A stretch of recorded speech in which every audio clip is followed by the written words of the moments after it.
Hello, friends. Cam from the Nerdstravaganza podcast, coming to you from the Adventure Game Store in Davie, Florida. We're actually in the back of the Adventure Game Store in the Dragon's Lair, bringing to you a board game review of Star Realms, a very hot game this last year or so. I'm going to go into the base game and go through some of the expansions that have just recently come out for it.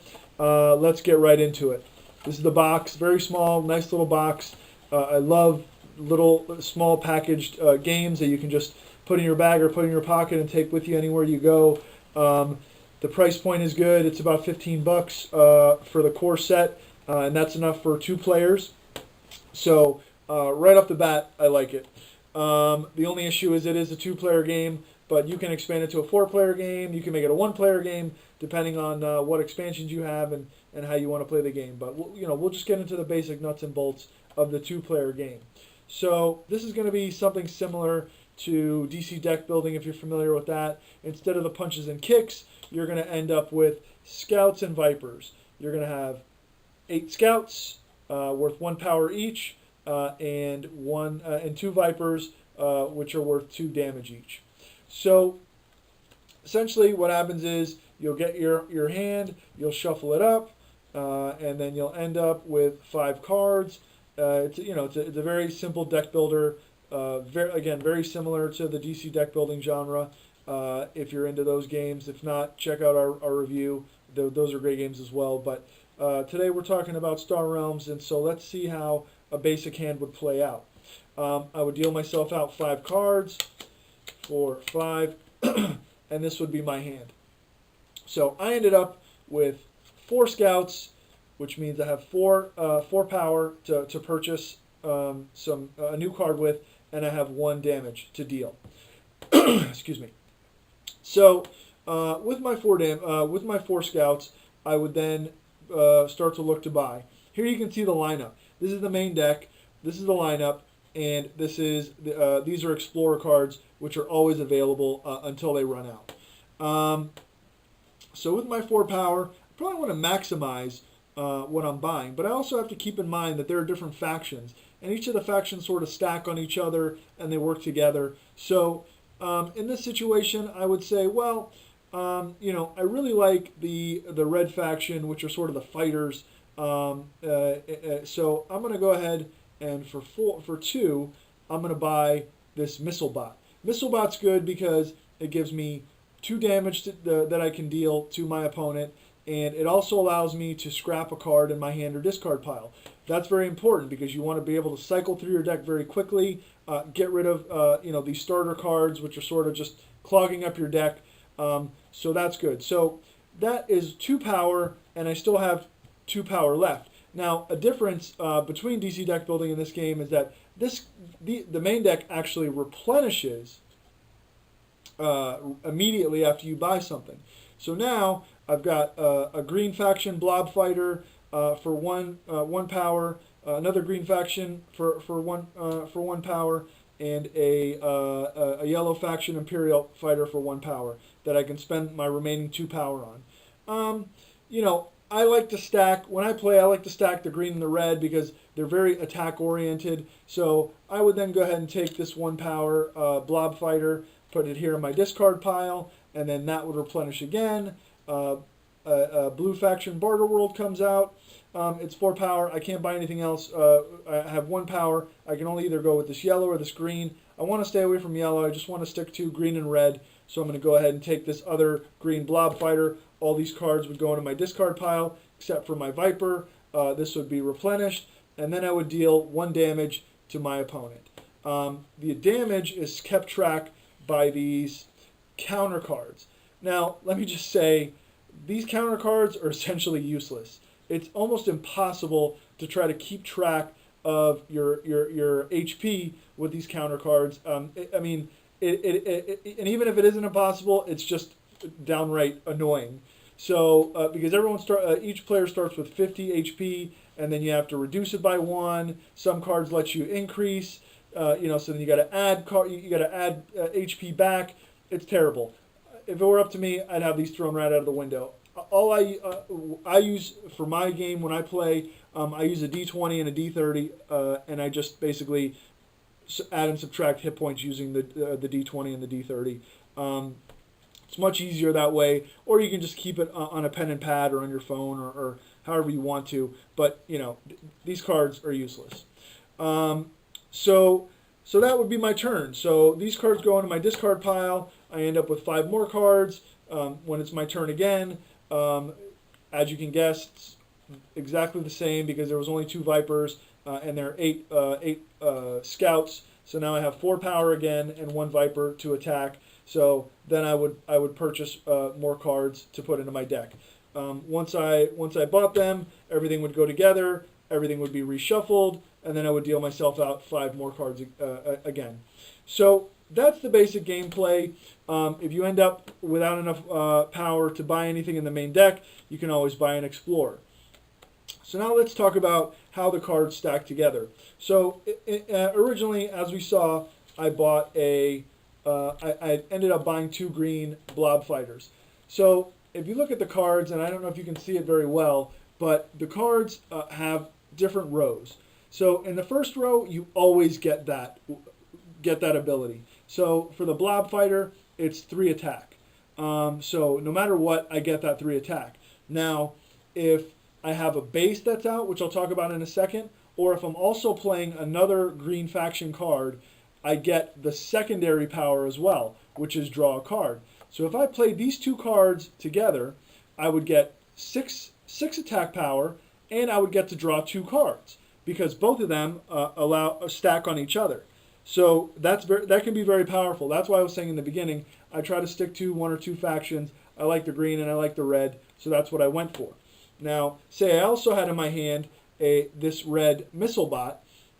Missile bot allows me, no matter what happens, 2 attack, and I get to discard a hand in my. I get to scrap a card in my hand or discard pile. Now the difference between scrap and discard is very different. Discard means it stays in your deck, but it goes in your discard pile. Scrap means it's completely out of the game. So I'd go through my discard pile or my hand. I'd get rid of one of these Scouts or one of the Vipers, put it to the side. It's out of the game. That's it. It's not clogging up my deck. Now, if I had one of these bases out, like say I had also purchased this battle station, the battle station would be played in front of me once it cycled through my deck, and then this would count as another red faction card. So then I would get my second ability down here, which would mean I would get another 2 attack power. So after cycling through all your cards and going through all the different stacking, you end up with a total amount of power with which you can buy cards and a total amount of attack for which you can attack your opponent. Now these bases are very cool and they're very important because once you play them, they're like locations and sort of like locations in DC deck building. You put them out in front of you. They're bases and outposts, and they're denoted differently by the shield here at the bottom. Outposts are black, and when you play those in front of you, they stay there, and before anyone can attack you and reduce your HP, they have to destroy your base first. So say my opponent got 4 attack power, but I had this base in front of me. Because it's a 5 defense, they would not be able to damage me, nor would they destroy my base, because they would have to have 5 or greater. So that means that their attack power for that round is just a total waste. So that then would stay in front of me here, and on the next round they would have to try to destroy these first. Before they can ever get to you, and you could have 3 or 4 of these different black shield outposts in front of you, they have to destroy all of those first before they can get to you and start damaging your HP. So these can be very powerful. And like I said, they also count to stack your different secondary powers for whatever faction they are. So bases are very important. They're a very good strategy to win the game. And like I said, they play in front of you. Now, if you notice here, there's a little trash can here. Aside from the primary and secondary powers that we talked about, there's a scrap value. So say I knew that I wanted to get a little extra attack power, I could scrap this card. When a base is quote unquote destroyed by an opponent, it's not thrown out of the game. It just goes into your discard pile to be cycled through and played again.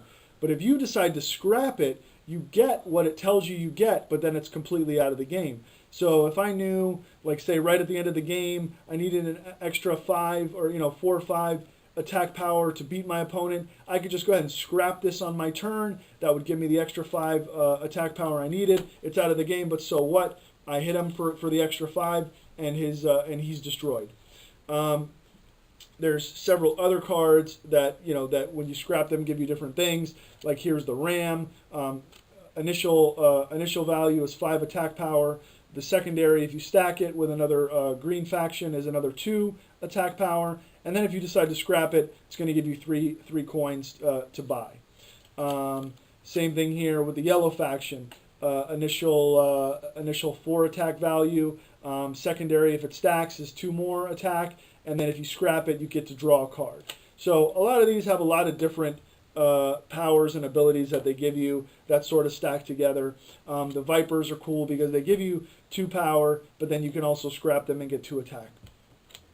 So that's sort of the game in a nutshell. You're going to keep cycling through your deck. You're going to keep buying things. You're going to keep attacking each other until somebody wins, and of course you win by destroying all of their HP, getting them down to 0. That first person to do that wins. Now, there are some subtle variations that you should know on the bases. So now we talked about the bases that have the black on the bottom, the outposts. Then when you talk about the bases that have the gray, the grays are also played in front of you like these bases are, but they are not something that your opponent has to attack first. They can choose to attack the base, but say they only get 3 attack power, and you have this base in front of you with a shield of 4 power. They wouldn't be able to destroy the base, but they could still damage you and take away 3 of your HP because it's a silver base and it's not the black outpost. It's not usually a great idea not to destroy these because like we talked about, if this is the blue faction, if more blue cards come out, this is going to help me stack them. So you want to get the bases knocked out as soon as possible, but there are certain situations where you want to go ahead and just bypass these and deal the opponent HP directly. So that is the basic gameplay in a nutshell. I want to go ahead and talk a little bit now about the expansions. I don't have all of them here in front of me. These are just the newest ones that came out. There are 4 different ones that came out. There's the Heroes Crisis Pack. There's the Fleets and Fortresses Crisis Pack. There is the Events Crisis Pack. And then there is the Bases and Battleships Crisis Pack. All 3 of these come with 12 cards each, which are additions to the main deck. Boosters, expansions, whatever you want to call them. There are several other booster expansion packs that have come out previously.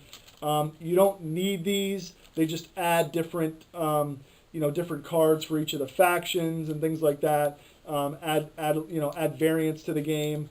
So you don't have to have them. All you really need to play the game is this basic core box. But if you really enjoy the game and you want to get into it a little more in depth, you can start looking at these different expansion packs, and they're relatively inexpensive. Like I said, it's going to run you about $15 for the core game. These should run you $4 to $5 per pack. So all in all, it's not that bad of an investment, and it's a ton of replayability. So you're not just going to get it and stick it in your closet only after you've played it 3 or 4 times. If you've got some friends that really enjoy the game as well, it's well worth the investment because you're going to play it many, many times. As an aside, there's also a really great app online or for your tablet or your phone or whatever you use that's free if you want to just play it on your own. But it's also for a nominal fee you can upgrade and play your friends online. It's almost like a Words with Friends type thing. You play and then they have time to play back and stuff like that. So it's a great way to connect with your friends and play even when you guys aren't together at a tabletop setting. So in a nutshell, that's Star Realms. I really recommend it. It was one of the hottest games of 2014. It's still going strong. As I said, they're coming out. They're coming out with more and more of these expansions, which is changing and expanding the game to make it a little different. But the core is still the same. It's very fun, very fast paced. You can play a game in about 10 minutes, 15 minutes, and as soon as you play, you're ready to play again because it's that much fun. So I really recommend it. Star Realms. It's Nerdstravaganza approved. Thank you, fans, for joining us for another Nerdstravaganza reviews. If you'd like more Ganza goodness, why not subscribe to our channel? Visit our homepage, follow us on Twitter, and like us on Facebook.